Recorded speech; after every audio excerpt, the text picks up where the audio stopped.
love me, befriend me.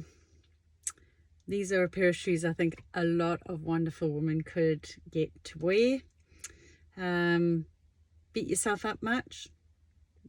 Not very kind to yourself very often. I mean, we've all had this. Certainly had this in my past, a lot more in the past than I do now. I mean, now and again, I give myself a bit of a hiding, and then I go, oh, actually, let's just take a rain check there and have that conversation again, because that's not actually going to be very useful to me, and it makes me feel awful, and this is the thing. I mean, like, so many of us do it, don't we? It's like the amount of people that I've coached and the way that they talk to themselves is just unbelievable. Like, it's like, would you talk to your best friend like that? That's what I actually asked them. It's like, if you had a really good buddy or close friends or family member, and they said to you, well, you look crap today, or, oh my God, I can't believe you actually said that. Oh, you are such an idiot. I can't believe you did that again. It's like, when are you ever going to learn? Look at you. Look at you eating that chocolate again. I can't believe it. You've got no self-discipline. This is a complete nightmare. You're going to be putting on weight. You're going to be, needing to go to the gym. You just, it's no wonder. You're completely unlovable, And this is the kind of conversation that we have with ourselves. Women say this to themselves. And I'm like, holy crap, like, if somebody spoke to me like that, I'd give them what for? I would just go, no way. How dare you? How dare you speak to me like that? What kind of person would speak to you like that? So why do we do it to ourselves? It's mad, isn't it? So that's part of the,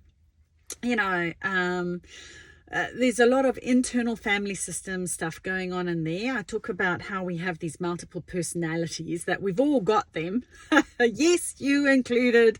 Everybody thinks that, multi-personality is a rare thing. I think it's actually a common thing. I don't think that there's one person on the planet who doesn't have more than one personality. And I don't mean that in the sense that, we're all psychotic and we've all got all these issues and that we're schizos and whatever. But effectively, we have all these personas that are inside us. Some work for us and some don't. And our firefighters, or our over-managing managers, if you've read my 3 hidden shoe types e-guide, which you can get, by the way, when you join for free on the VICKI JANE Facebook group, completely free. Just go #welcome gift when you join. Just send me a text, or admin a text, and we'll get that over to you. And that gives you an insight into the stuff, about where it all comes from, how does it all develop. I mean, it's really fascinating stuff, and it's completely free. You won't find that anywhere else on the web. But anyway, aside from that, it's when one of our core personas, because we've always got this firefighter kind of personality, and we also have managers, and if one over manages, then they're the one who's going to chastise. So it might be, for example, that in the example of the overeating, having chocolate, okay, it might be the firefighter saying, oh, I feel so, awful, I'm unlovable, and, I feel terrible. And you want that serotonin kick. You want to have a bit of, an internal hug, Oprah Winfrey talks about, right? Where, you eat and she feels like she's getting a hug inside. That's what she said. And it's not uncommon for people with eating disorders to talk about that kind of thing. It makes them feel happier, so that's why they eat. It's also a form of protection, I've noticed in my coaching. At any rate, and so they eat, and then they overeat, and then the manager kicks in outside of the persona, and that manager then goes, oh, well, you're going to have to exercise now. I can't believe you ate that entire bar of chocolate. like, what the hell were you thinking? So they get real hard on them, and it's like, right, you've got to, run for every day for the next 5 days, and you've got to do gym for an hour to burn that off, and and then they slide again, and then it's like this whole yo-yo between the two, isn't it? And it's that whole thing of like, where do we get off talking to each other like that? Like if that was external people and they were saying, you're a bit of an oinker, you need to go to the gym. You'd go, who are you? You can't talk to me like that. That's outrageous, right? But yet we think it's okay when we do it to ourselves. So we are own harshest critics. And I know that I'm a harsh critic when it comes to my work, and I've got my personal best stuff. Then I'm like, could have done better, could have gone to the next level. And that's that driver. As much as it drives, it can also be a negating side. It's like you don't give yourself credit when credit's due as well. So that's not an uncommon thing where, it's like, well, finally you made it. Finally you lost a kg. Well done. Well, what kind of congratulations is that? It's like, well, actually, no, you did actually lose a kg. Genuinely thank yourself. Change the way that you speak. So how do you deal with that? That's the next thing, isn't it? And it is that whole thing of, right, okay, I actually ask my guys to actually think of them as another person. And I even ask them to give those aspects of themselves names. So I'll go, all right, Josie or whatever. Okay, how could we say that a bit nicer? How could we have it where that actually is, I'm not okay with you talking to me like that.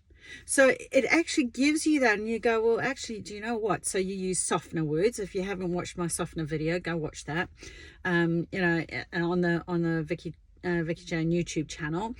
And it'll give you tips on how to do this, but it'll be things like, well, okay, look, you had that bar of chocolate, you had a bad day, that's what happens. How could we do it better next time?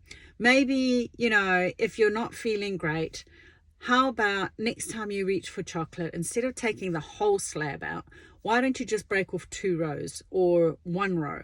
Okay, and if you have a reaction to only 1 row, go for the 2 rows, but at least you're not doing the whole bar of chocolate. And then at the end of it, say, okay, look, I ate 2 rows, all right, but at least I didn't have the whole bar.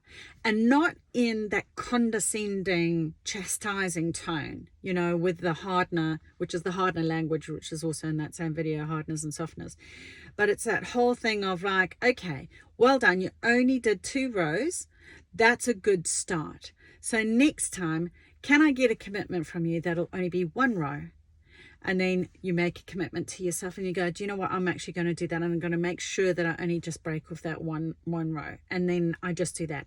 And then you congratulate yourself again. You go, do you know what? I can't believe it. You've actually done that twice in a row now. That's actually flipping amazing. Well done. Okay. Now swap out congratulations and celebrations for something that's more healthy. So it might be, you could have a row of chocolate and say a smoothie, okay, a healthy smoothie, all right, not full of ice cream and all of this, proper smoothie. And you go, do you know what? I feel a lot better because I actually had that smoothie. Now you're training your brain to go, actually that's better than this.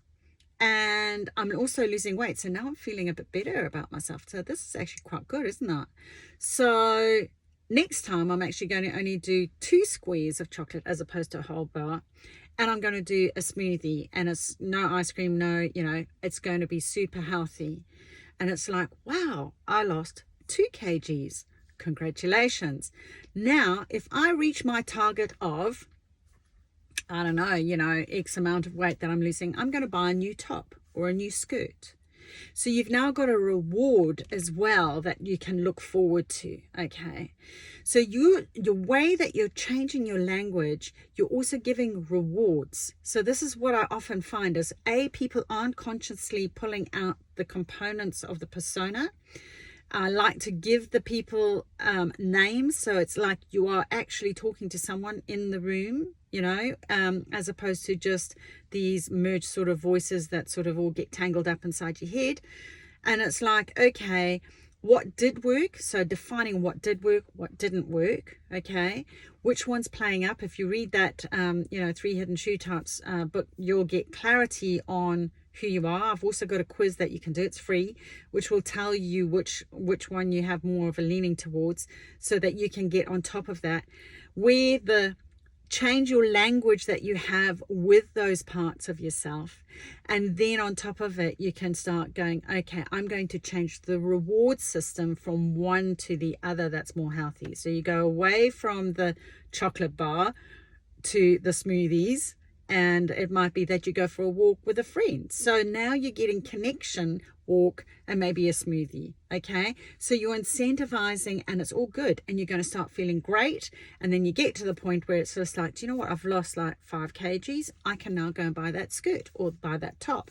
So you've got a new relationship with yourself after all of that, and you recognize when they play up. And they still will play up. They still do, you know, especially in times of stress, they come. So I'm not going to say you're going to get rid of them completely. That doesn't work. They're always there. They're part of you. They're part of you, like they're family, you know. That's why I think they called it internal family systems, because that whole thing is like they are with you for life.